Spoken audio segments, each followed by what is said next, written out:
মোহরানাটা দিতে হবে, এখনো 45 বছর হয়ে গেছে। কইছে হাজি বেটার কাছে বিয়ে দিছ, তো সব হাকি বহুরাকে মোহর দিলে, তাহার মোহরটা কবে দিবে? আচ্ছা দিব রে, দিব, তোকে দিয়ে দিব, আজ দিব কাল দিব করতে করতে আর একদিন শুরু করেছে, মানে ওপর হাঁপ উঠতে লেগেছে। 3 দিন হয়েছে আর মরে না। তখন সব দেখতে এসে এসে কইছে হ্যাঁ গে তোরকে মাপ সাপ সব লেওয়া ছিল, হারকে ঝগড়াঝাটি তো কোনো ছিল না, রাগঝাল ছিল না। কইছে আচ্ছা মোহর টোহর, মোহরটা দিব দিব কইতে কইতে তা নি হ্যাঁ গেল, দেয়নি। তো কি করবি মোহরটার? তো আর তো বলতেও পারবে না, তো কি করবি? মাফ করে দে নাহি। হ্যাঁ তো যেটা কইবে সেটা করব, কি করব? মাফ না করব তার কি করব? দেখেন পস্তাইয়া না মাফ করলে কি করব? এটা মাফ হবে? কহেন এখন না মাফ করব তো কি ওর 14 দিন ওর লেগে রাত জাগবো আর পায়খানা টানবো? একে মাফ করে কোন রকম বিদায় দে যাতে দম যাই। আর হ্যাঁ কইছে হাওয়া দিয়ে দে বহু, হাওয়া দিয়ে দে। হ্যাঁ এই হাওয়া কেন করে বুঝবে? পাখালি এসে বাতাস করতে শুরু করেছে। কইছে আগে তুই বাতাস কেন করছিস? কইছে তোমরাই তো কইলে হাওয়া দিয়ে দে। কইছে আরে পাগল, হাওয়া মানে মাপ দিয়ে দে তোর স্বামীকে, ওই লেগে বিজন দম যাই না। তো 1 নাম্বার হক হলো কি, যে তার হক মোহর টাকা আদায় করে দিতে হবে। আপনি মোহর যারা দিয়েছেন আলহামদুলিল্লাহ, যারা দেননি তওবা করেন, মোহরের টাকা ফেলেন। কিছু গালাফের যুবক আছে জানেন, ওর বাপের কাছ থেকে ও মোহর লেছে 1,40,000 টাকা, ছোড়া মোহর লেছে 1,40,000 টাকা, আর ই দিয়েছে 8,000 টাকা। 1,40,000 গিলে লিয়ে এবার 8,000 টাকার খালি বারবার তলাশ নিচ্ছে। কইছে টাকাটি করলি কি রে? আবে জামুনটা করলে তোর বাপের কি? ওর জমি বিক্রি করে টাকা ও খায়, ফেলে দেখ, পুড়িয়ে দেখ, দান করে দেখ, ওর ইচ্ছা। তুই কেন আর মোহরের টাকার তলাশ লিবি, আর গরু লিবি, আর কি লিবি? একটা গরু লিয়ে নাহি লিয়ে তুই কেন মশরা দিবি? হ্যাঁ যদি মহিলা খুশি হইয়া বলে যে হাজি 5,000 টাকা মোহরের, তো এই 5,000 টাকা তো আমার 1 মাসও চলবে না, তারপরে তো ঘুরে তোমার 5 তলেই পড়ে থাকতে হবে সারা জীবন। তো তুমি খাওয়াইবে পিন্ধাইবে, তো আমি 5,000 টাকা করবো কি? লিয়ে যেখানে ভালো হয় তুমি লাগিয়ে দাও। হ্যাঁ তোমাকে ছাড়া কি আমি চলতে পারবো? তুমি লাগিয়ে দাও। খুশি হইয়া যদি দিয়ে দেয়, আল্লাহ বলছেন ফাকুলুহু হানিয়াম মারিয়া, খুশি হইয়া খাইয়া লাও, কোনো গুনাহ নাই। তো 1 নাম্বার হক হলো, লম্বা করার ইচ্ছে ছিল কিন্তু অত মানে সাজাইতে যাব না, আপনাকে বলে দিচ্ছি। 2 নাম্বারে আপনার উপরে আপনার স্ত্রীর হক। আপনাকে কি বলেছিলাম? গাড়ি আনার পরে হোটেলে একটা বড় মোবাইল পড়ে গেছে, কেউ যদি পেয়ে থাকেন খেতে যায় ওয়াস্তে আল্লাহর মোবাইলটা আপনি জমা করে দেন।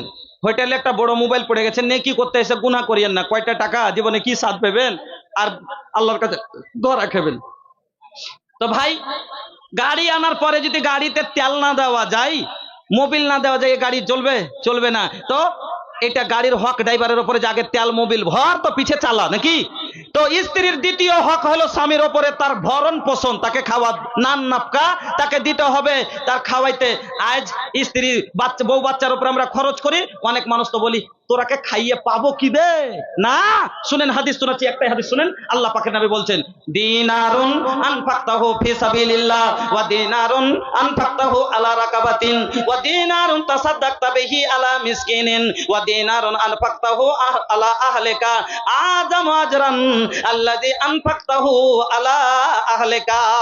আল্লাহ রাসূল বলছেন যে একটা লোকের কাছে 4টা টাকা আছে। কয় টাকা? 4 টাকা।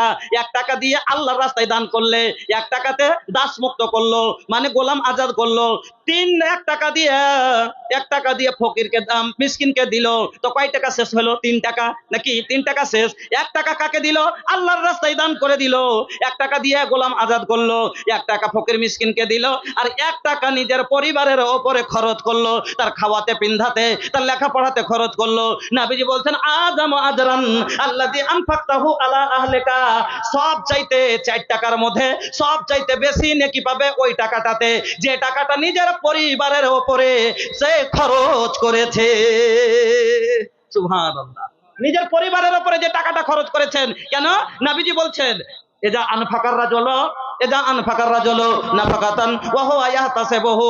কোন মানুষ যখন নেকি মনে করে নিজের পরিবারের উপরে খরচ করে, বউ বাচ্চার উপরে খরচ করে, আল্লাহ পাকের নবী বলছেন কানাত লাহু সাদাকা, তার জন্য সাদকা করা হয়, সাদকা করার নেকি পাবে। সুবহানাল্লাহ। 2টা হয়ে গেল। 3, তাহলে 2 নম্বর হক আপনার উপর আপনার স্ত্রী, যে তার খাওয়া পিন্দার ভালো দেখভাল করতে হবে। 3 নম্বরে আল্লাহ পাকের নবী আল্লাহ তাআলা বলছেন যে মহিলার 3 নম্বর হকটা কি? আল্লাহ কোরআনে বলছেন যে বোদবাস, মানে একে উর্দুতে বলে, আমি তো অত বাংলা জানি না।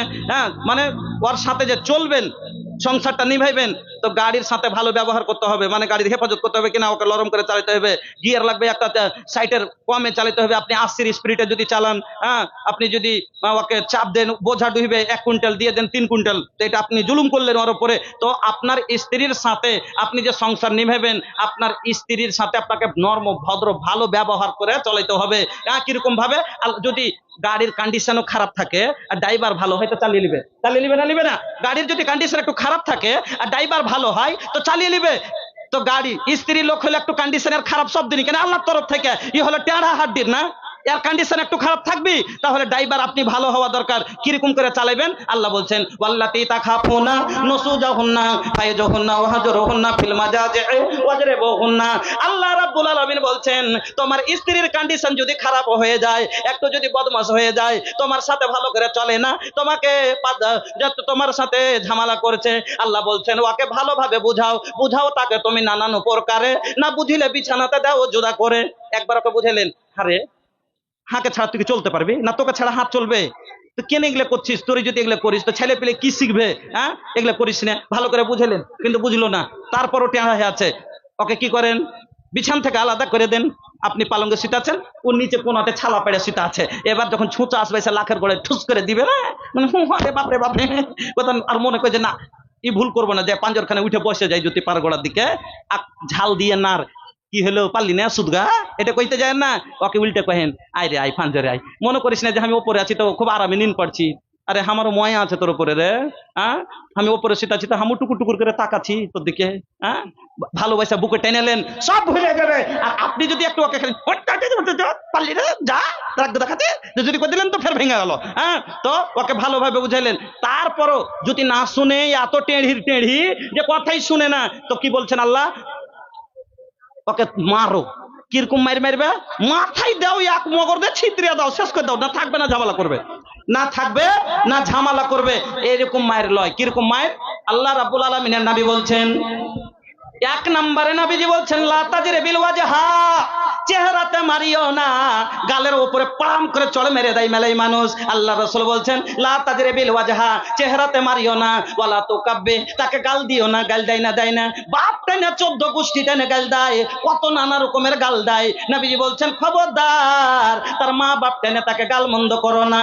1 নম্বরে চেহারাই মারিও না, লা তাজরি বিল ওয়াজহা, চেহারাতে মারিও না। ওয়ালা তুকাব্বে, তাকে গাল মন্দ করিও না। ওয়ালা তাহজুরু ইল্লা ফিল বাইত, আর তাকে তুমি বাড়ি থেকে তাড়াইও না। যদি তালাকও দিতে হয় না চলে, বাড়ি থেকেই দিতে হবে। কিন্তু অনেক পুরুষকে দেখবেন লাত মেরে মেরে রোডে ফেলে দিয়ে চলে আসে, একবারে সবারই সামনে বের করে দেয়, উদাম পাদাম করে মাহিরে মারে।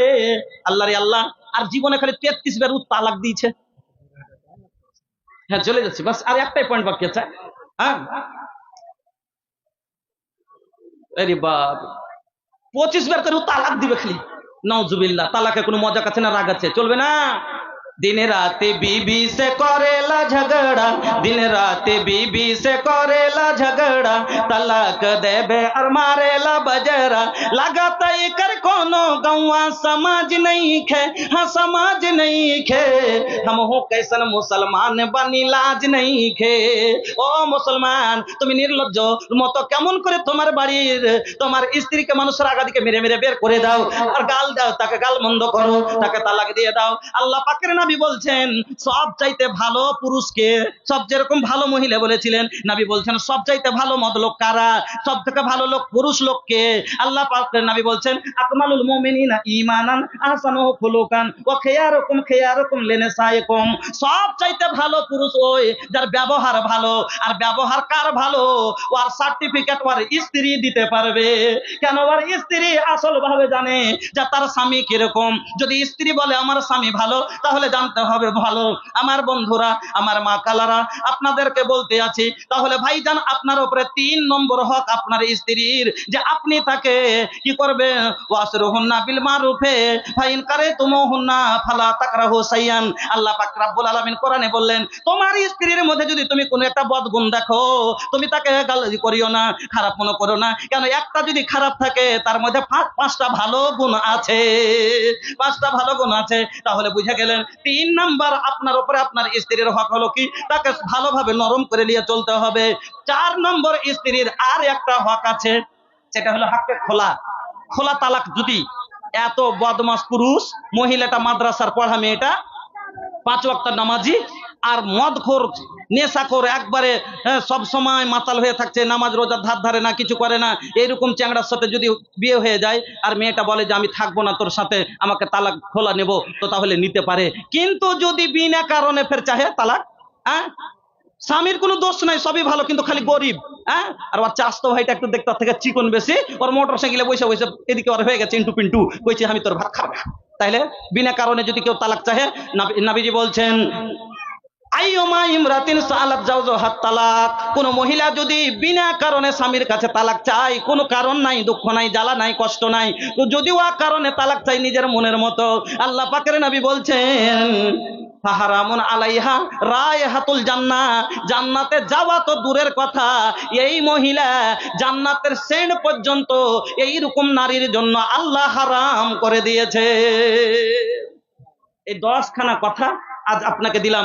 আপনি যদি ঠিক স্ত্রী 1 নম্বরে মোহর দিয়ে দিয়েছেন, কেন মোহর না পাইলে পুরুষের শক্তি থাকে না, কেন যে ও কি ধার করে খেয়ে আছে, দেখি জমির বিলি মিটাইনি, এখানে জমির উপর রেস্টেরি কবজাই হয়নি, এলেগে ওর দাঁত নাই, এলেগে ভাই ওকে দাঁড়িয়ে পাবে, মোহর যদি দিয়ে দেয় কিছু বলতে পারবে না, কেন যখন বলবে তুমি এই তুই জানিস না তো কিনে এনেছি 10,000 টাকা, হ্যাঁ একটা। 2 নম্বরে তার ভরণ পোষণ ভালো দিচ্ছেন, কোনো শেখায়ত মোকা দেন না, মানে ওকে কষ্টতে থাননি, কষ্টতে থাকলে ঝামেলা করবে, আর এত দিয়ে নি যে বান্দর আদরে বান্দর হিজবে, হ্যাঁ। তো যদি এটারও দেখাশোনা সহি মতন কোরআন হাদিস মোতাবেক করেন। 3 নম্বরে কি বললাম, যে স্ত্রীর সাথে ভালো ব্যবহার করে চলেন। 4 নম্বরে কি বললাম, যে ওটা পরের কথা, যদি না চলে তাহলে তো আপনার এই 3টা কাজ যদি আপনি করে যান, আর স্ত্রীর 6টা কাজ যদি উ করে যায়, তাহলে নিজ নিজ দায়িত্ব যদি সব 2 পার্টি পালন করে, গাড়ি আর ড্রাইভার, তাহলে এই গাড়ি চলতে কোনোদিন অসুবিধা হবে না, এই সংসারে কোনোদিন ঝামেলা হবে না, কোনোদিন ঝগড়া হবে না। আমার মা বোনেরা, আপনি আপনার 6টা কাজ করবেন, আর বাপজিরা আমার আপনার 4টা কাজ করবেন। এই আজকের বক্তব্য এটুকু খুব শর্ট টাইমে আপনাকে দিলাম। তবে একটা কথা, আমার এই কথা কটি যে পেলাম ভাই, কোথায় পেলাম? কোরআন হাদিসে না? হাদিসটি যে আপনাকে শোনালাম কোথায় পেলাম? কোরআন হাদিসে। তবে এই কোরআন হাদিস কি কোনটা পাই? এই মাদ্রাসাতে পাওয়া যায়, মাদ্রাসায় পাওয়া যায়, মাদ্রাসাতে পড়েছি, তাহলে এই কথাটি পেয়েছি, আজ আপনাকে দিলাম। বলবেন বড় মাদ্রাসাতে বড় হাদিসে আছে, বাবা ছোট যতক্ষণ কায়দা আম্মা পারা না পড়া হয়েছে, বড় মাদ্রাসালা দাখিলা লিবে না। এই জন্য আসল মাদ্রাসা হলো ছোট মাদ্রাসা, কায়দা। কারণ আপনি বিনা কায়দা আম্মা পারা কোরআন পড়াতে সালফিয়ে পাঠিয়ে দেখেন তো, যে লিবে দাখিলা লিবে, সালফি হবে, নাদবি হবে, ফাইজি হবে, মিফতাহি হবে, কেউ দাখিলা লিবে? কেউ লিবে না। আসল আপনাকে কায়দা, আরে এটাই তো হলো এখানটা এমন জায়গা যেখানে দিন চিনার কায়দা এখানেই পাওয়া যায়, কোরআন পড়ার কায়দা এখানেই পাওয়া যায়, হাদিস পড়ার কায়দা এখানেই পাওয়া যায়, মা বাপকে কেমন করে চলতে হবে কায়দা এখানেই পাওয়া যায়। এই মাদ্রাসা হলো এই জন্য আর আসল কায়দা। কোরআন পড়তে গেলে আপনাকে জাবার জের পেশ তাসদীদ জজম যা আছে আপনারা পড়েন কিনা, তো কিসে আছে? কায়দাতে আছে। এখানেই তো যে আছে নুন মুসাদ্দাদ, এখানেই তো জজম তাসদীদ সব পড়া হয়, তো এটাই তো হলো কায়দা। আসল মাদ্রাসা হলো ছোট মাদ্রাসা। এই মাদ্রাসা যদি সমাজে না থাকে, আপনার এই সমাজ উন্নয়নের দিকে যাবে না, এই সমাজ উন্নতি করতে পারবে না। এই শিক্ষাই হলো জীবনের মেরুদণ্ড। আজ আপনাকে বলে যাই, আজ সামান্য আপনি খবর দেখতে আছেন, আজ খবরে দেখতে আছেন যে আজ ফিলিস্তিনের মুসলমানের উপরে যে নির্যাতন হতে আছে, ওই যে লোকগালা কতটি লোকরা, এত বড়টা দেশ মাত্র, তারপরও এত বড়টা দেশে আজ ফিলিস্তিনকে কাঁপিয়ে দিলে কেনে? তার কাছে শিক্ষা আছে, এমন বৈজ্ঞানিক সেখানে ভরা আছে, যাদের কাছে আজ মাল হাতিয়ার সব কিছু আছে। আল্লাহু আকবার। বন্ধুরা আমার, আজ আমরা মুসলমান শিক্ষার দিকে সব চাইতে পিছে। আমরা মাংস কিনতে আগে, মাছ কিনতে আগে, আমরা ভালো জিনিস খেতে আগে, কিন্তু আজ শিক্ষার দিকে আজ মুসলমান সব থেকে পিছে। মুসলমান আপনাকে বলে যাই, শিক্ষার দিকে আগান। একসান মাছ কম খান, একসান মাংস কম খেয়ে ওই 200 টাকা দিয়ে মাংস না নিয়ে ওই 200 টাকা ব্যাটার প্রাইভেটে লাগান, আপনার ছেলে একদিন কামিয়াব হবে। আমার বন্ধুরা,